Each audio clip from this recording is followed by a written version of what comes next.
Welcome to the final episode of this season. And in today's episode, we are chatting to Yolanda of Kha'iso Kreations. I am Nomzamo Matoto. Welcome to SlowUp Shandis.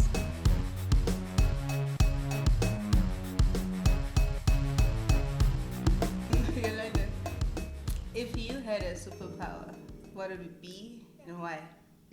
Well, it's not a question if I had a superpower. I do have a superpower. Excuse because me. I'm a woman and I breastfeed. So that's your superpower. I've got boob juice. It's a superpower. It's the very thing that makes people live. You understand? So yeah, and another one will probably be teleportation. Yeah. That's my superpower. And also, for various reasons, cutting down the cost of traveling. And then says yeah. So yeah. Okay. I guess that I think us as a Bantu Abamnyama, we have to get used to the fact that we to remind ourselves also that we are great. We've always been great. Yes, we do have superpowers. Naturally. Naturally, it's just that we don't know how to tap into them. You understand? We need to remember. Yes. Listen. Yolanda. Yes. This was a cup. Oh, please. This again.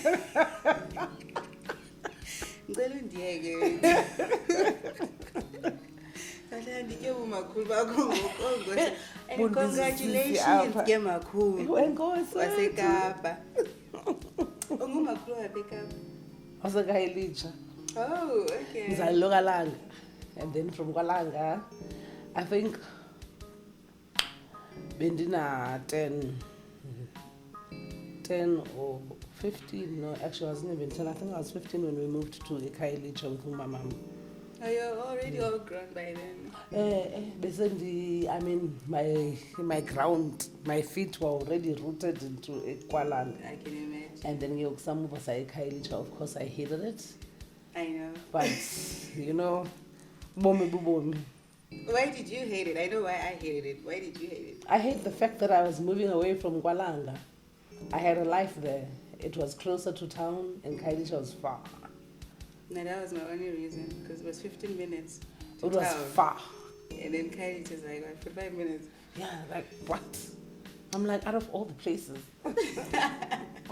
So, you landed in Jersey. Mm-hmm. In 2 weeks, you were part of an all-girls group. Groups, yes. How did that come about? Well, as you can see, What are we seeing, Yolanda? I'm one of those people that are very obvious to spot, So I consider myself a very unique individual, So, Ndinisa up at Joburg in 1997, July. Of course, I had this blonde hair, this blonde dreads that was shaved at the back, and Z2 pigtails, not even blonde, they were actually bleached. And I used to dress up very funny way too, considering to what other people seem like it's normal. Yes. So I funny way too. So that's how I think I got spotted, because even before babies, maybe the ntombazane evela eLondon. Can't know because baza uLansi noNandi babuza ba, are you from London? No, I'm not from London. I'm from Cape Town. Banbuza would you like to join all girl group? That well, I've only been here for 2 weeks. I work part-time at Levi Strauss in Sandton. Why not? So that's how I landed in Ghetto Love. That was because of my image. I guess most of the things that I learned are because of my image, the way that I look. Yeah. And some of us know you as Goddess. Yes. Can you tell us a little bit about that? Queen Goddess. Yes, Queen Goddess. Queen Goddess came as a name. Actually, it's amazing. This name was given to me by some friend of mine who tried adverts back in the days. To think I was skinny and bald and him to give me this name, I don't understand. Like, I couldn't understand even that time But why he said, like, we just rocked up at Vince one day. Yeah. I'm wearing this see-through long black dress. And you know, I used to Skinny be skinny ass. Your skinny bald ass. With just hot pants and a bikini top.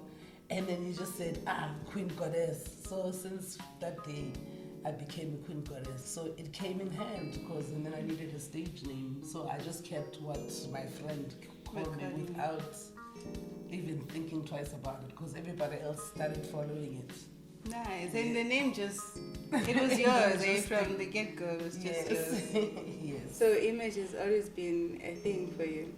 Image has always been very, very, very important to me, because it's a way of self-identity, you understand? You're going to have to be able to identify yourself amongst other people, you know? So, yeah, image was everything. I needed to always look not like anybody else but myself. Why is that so important to you, like self-identity? Self-identity is important because then you know who you are, you understand where you are going, and well, basically, I'm still learning about where we originally come from, but yeah, basically self-identity, it's that connection, you know. So clearly, as singabantu asifani, you know. So that is where I've always, even ekhaya, it's not like, oh, okay, there was that thing, no, it was just something I came up with. No, I did not come up with. You were just where? Well, I'm continuing from where the people before me left off. Okay. Yes.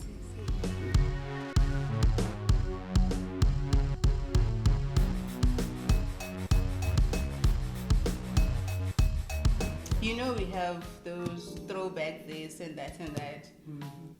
To my surprise, I was looking for your guys' music, Get All Up. Yes. I couldn't find it. I could only find one song. Yes, well, that is for various reasons. You know, once you understand the music industry and you understand there are certain rules and ways, and yeah, so it was best for it not to be there, so it doesn't. So what about us? I don't think that's a question for me, you know, because also it's the way that we just cut out from the industry. Okay. Know? So it was like I guess when you breach a contract, and then there's other certain things that need to be done.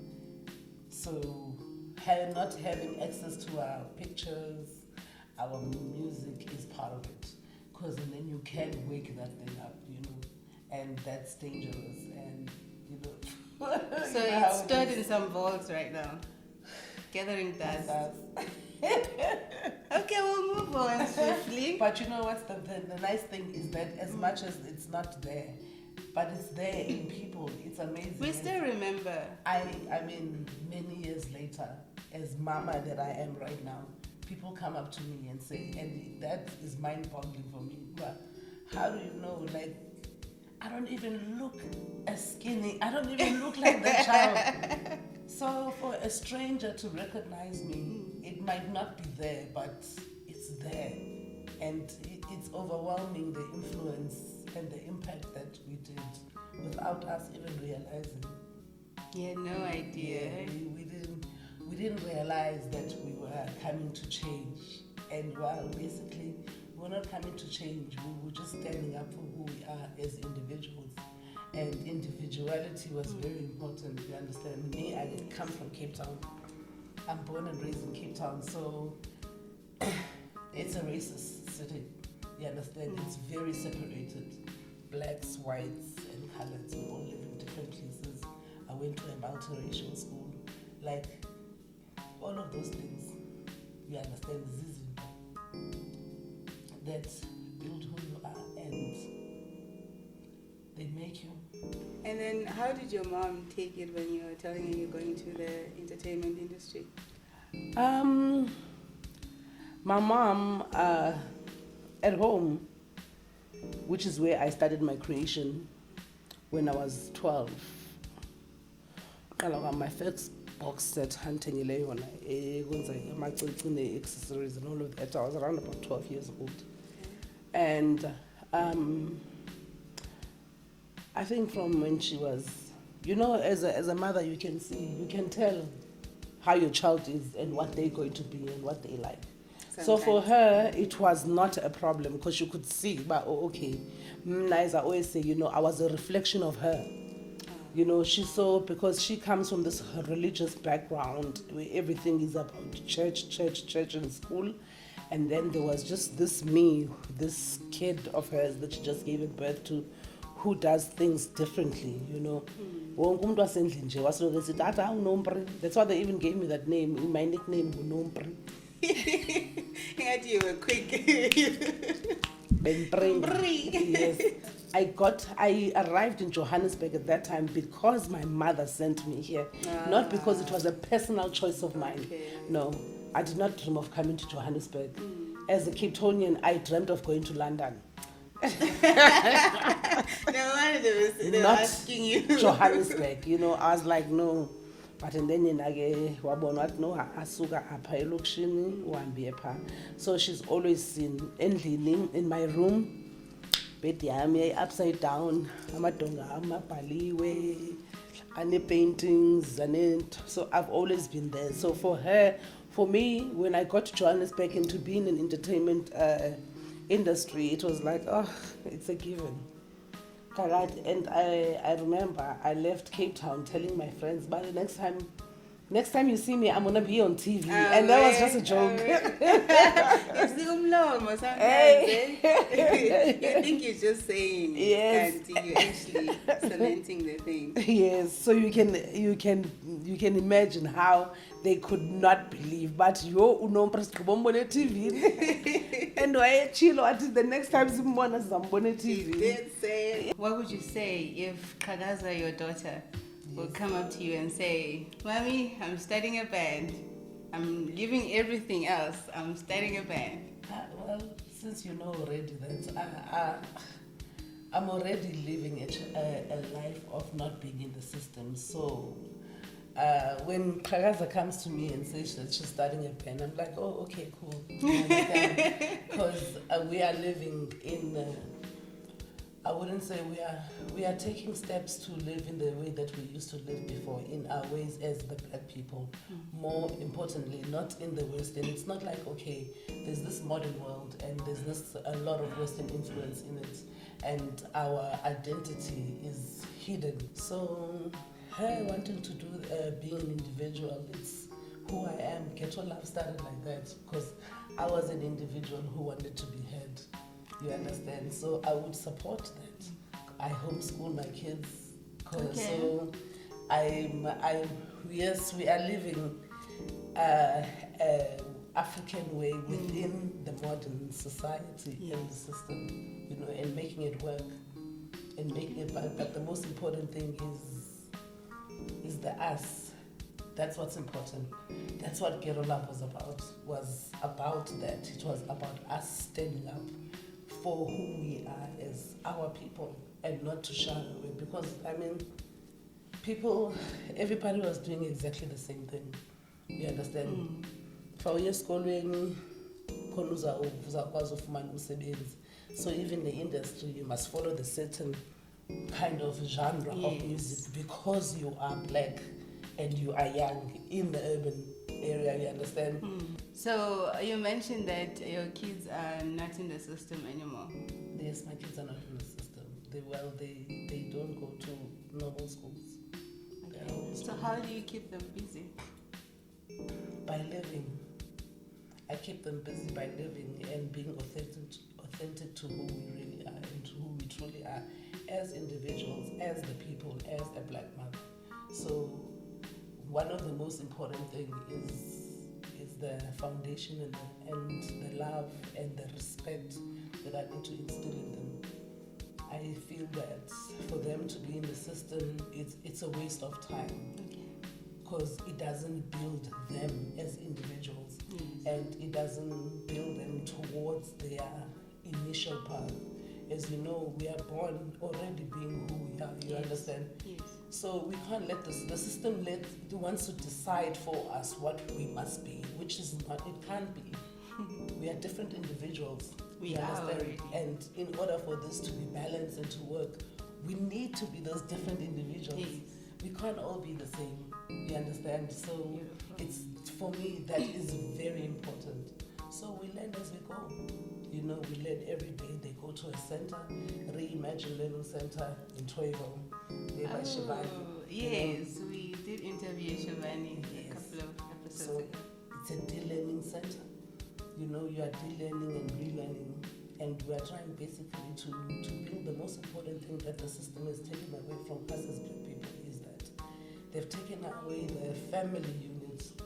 You know, it's very important for a mother to be a mother and to be there for their children. That's our way as abantu abamnyama, and we shouldn't be shy or think about, oh my God, that's so backward. No, it's who we are. That's exactly what grounds us. That's what makes us great. You know, we're functioning in the society that is non-functional right now because they don't know who they are, or they are told that they must shut down who they are and be these certain somebody.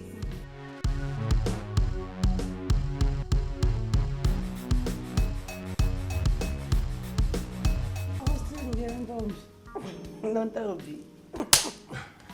The last time you and I consulted, right? Mm-hmm. I realized I actually had no idea what a stylist is. Yes. Can you please explain what a stylist is? Well, a stylist, to my knowledge, ngumuntu owazi abantu ne-personalities zabo. You know, as a styler, it's being able to put izinto together so that umuntu abe mhle. You know, so that a person looks at their best, not at what fashion is saying, but at what a personal individual needs. Okay. Being able for them to shine. So you don't go according to fashion? I don't go according to fashion. I don't follow magazines because nothing is really new. Nothing is new, so everything is continuous from the people who were there before us. So, I mean, I sometimes, you know, I hear designers, they make me laugh when they say, oh no, yes, kalogi original design, yeah. And then you look, dude, this thing has been around. I'll not claim it pencil skirt. Nothing original about it.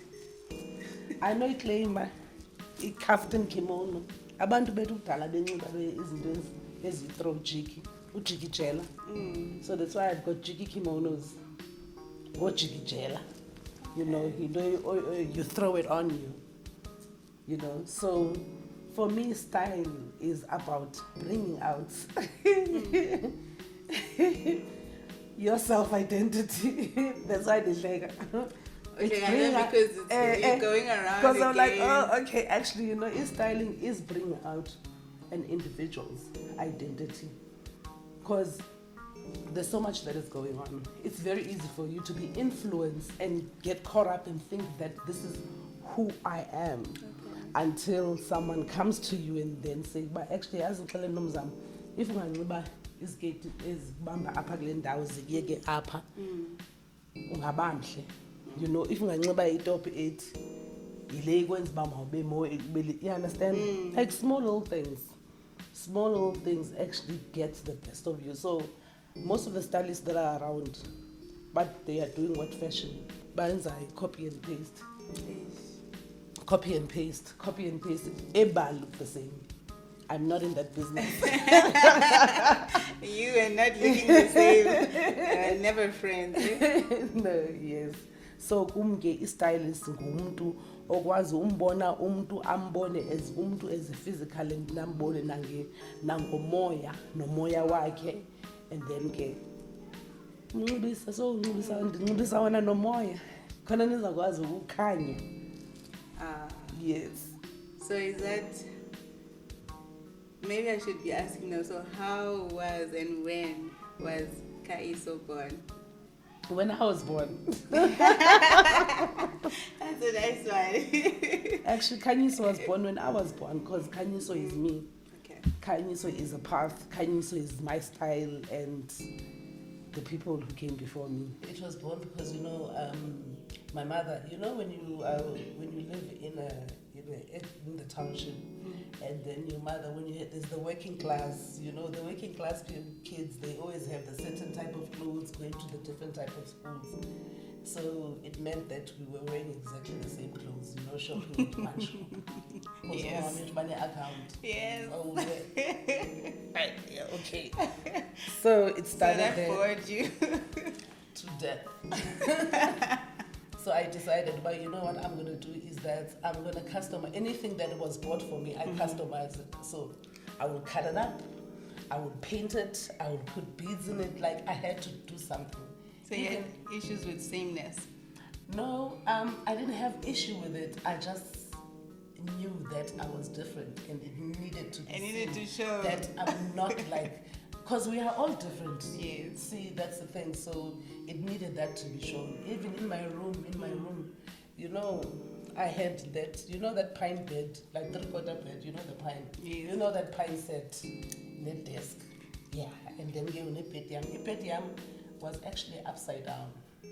You know, the legs were up like this. So I took it and I flipped it upside down, and I took my class now, so yeah, but they're pillars. And my mother... Your co-parents?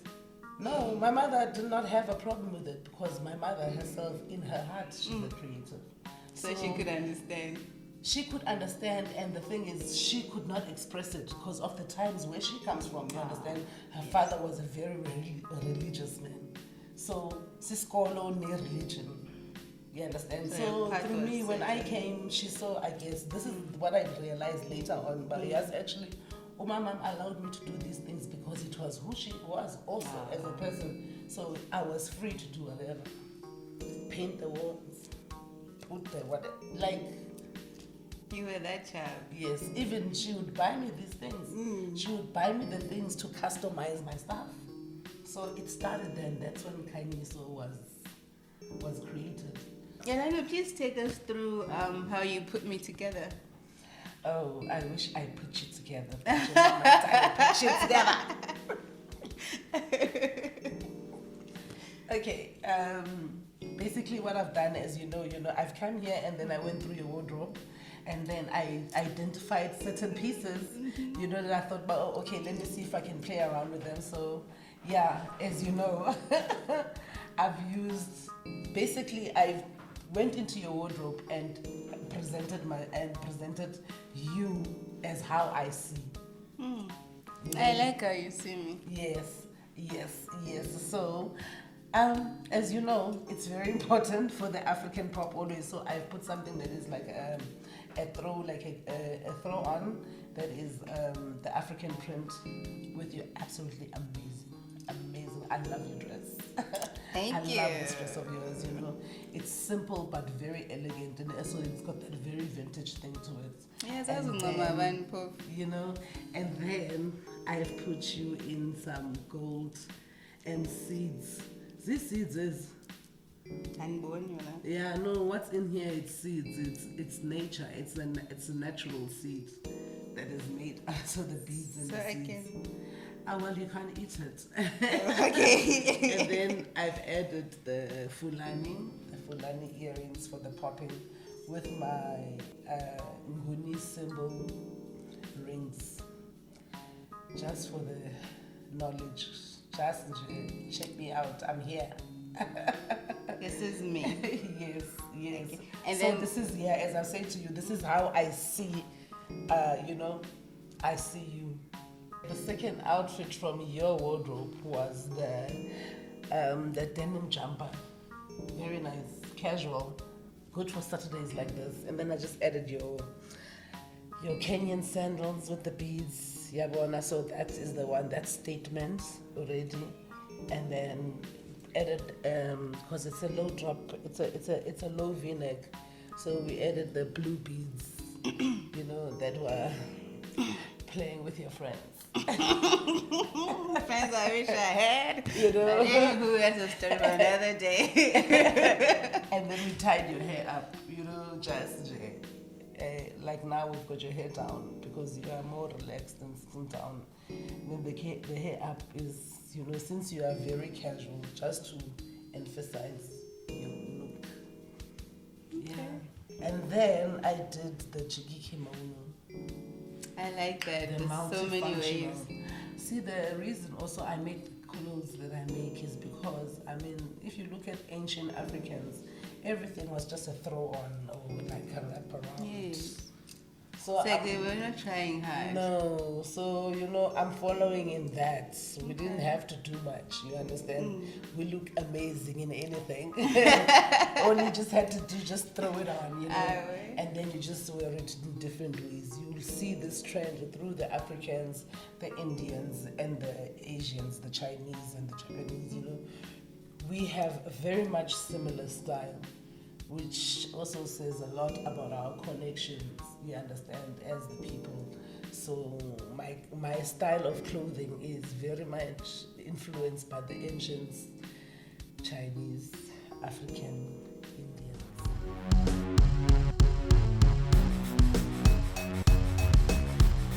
Can you take us through what Kha'iso Kreations is? Okay, Kha'iso Creation is the house of ancient styles brought back into the times of the now. As I say, everything is passed on, Things that I do, they are passed on. I believe, mostly if you follow your path, your things that you do will be the things that are passed on from before. So his style time, it's not something that is new or anything, but it's something that is very ancient. If you look at Africans, Asians, Indians, everything that we wear says something.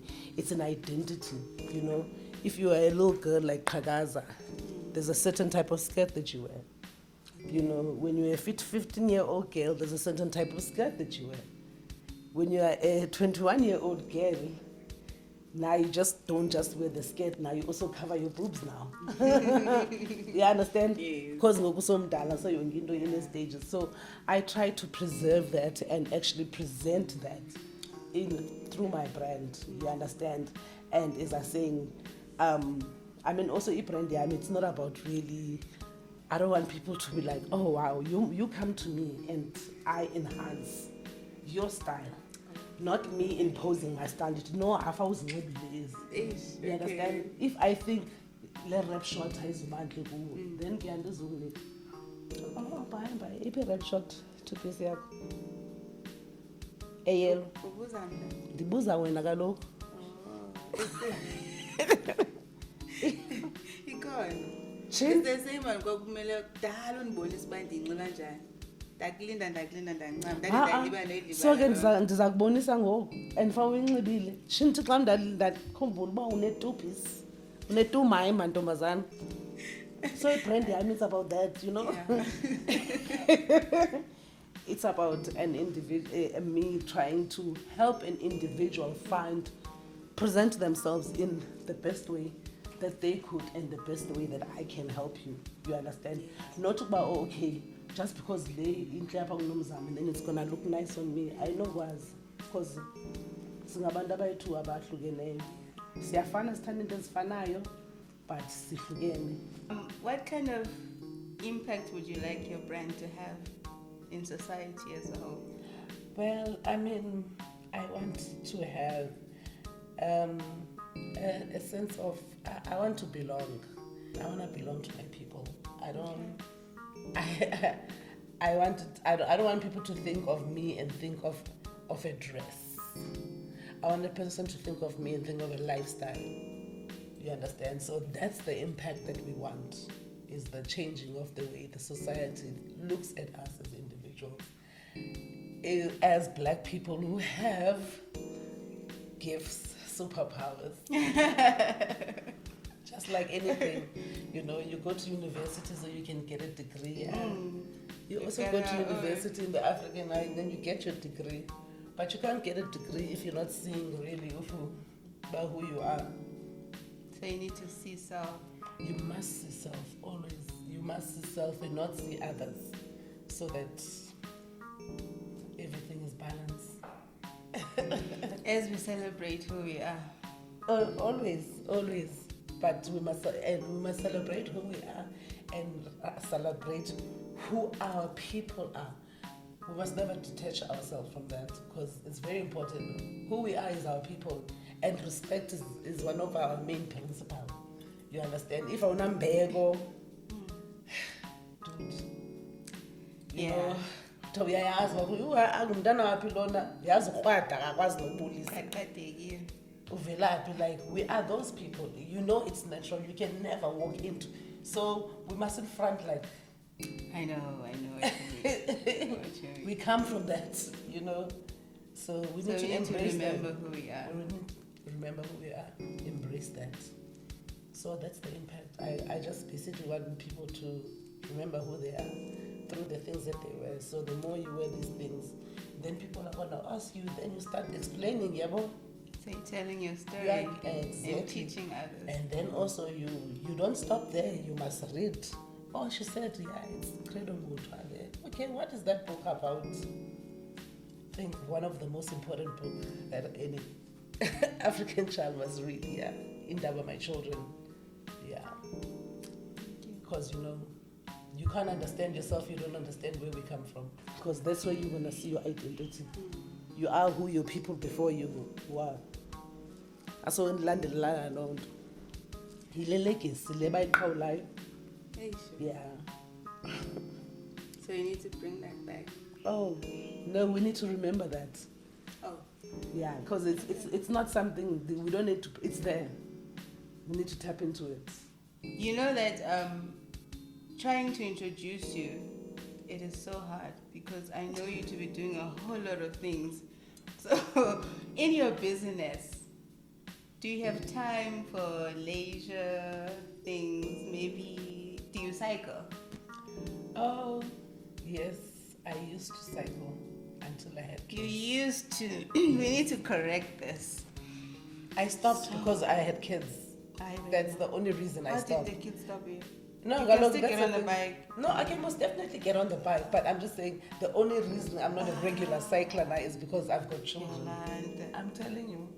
I told you now, oh no, and also you didn't invite me. No, but that was not the question.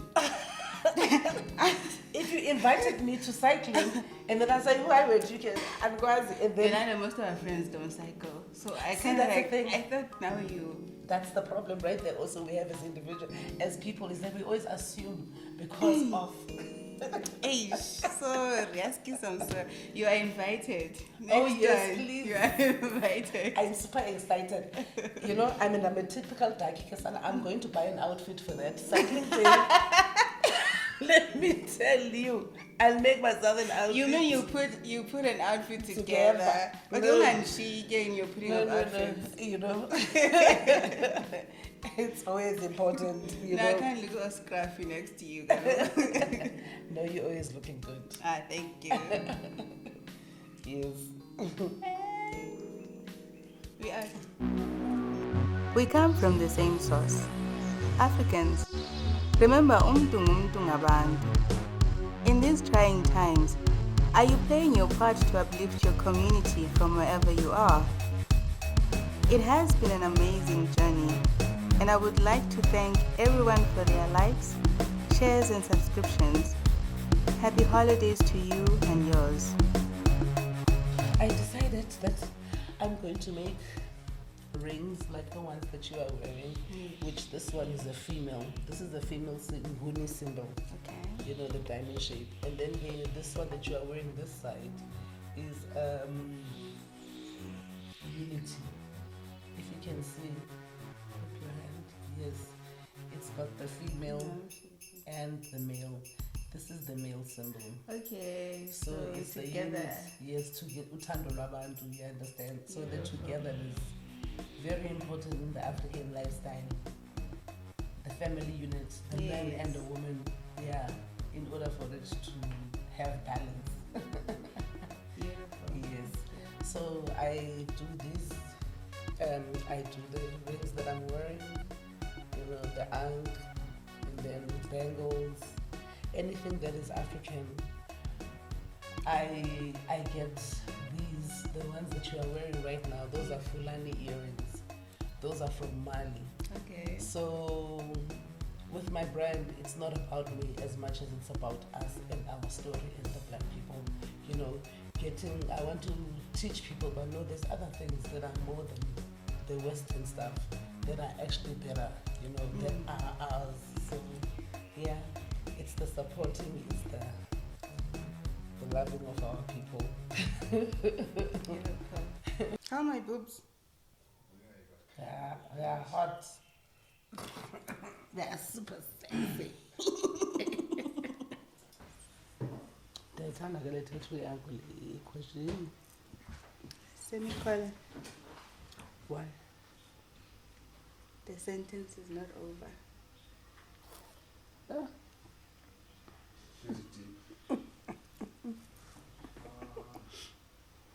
I like it. It goes.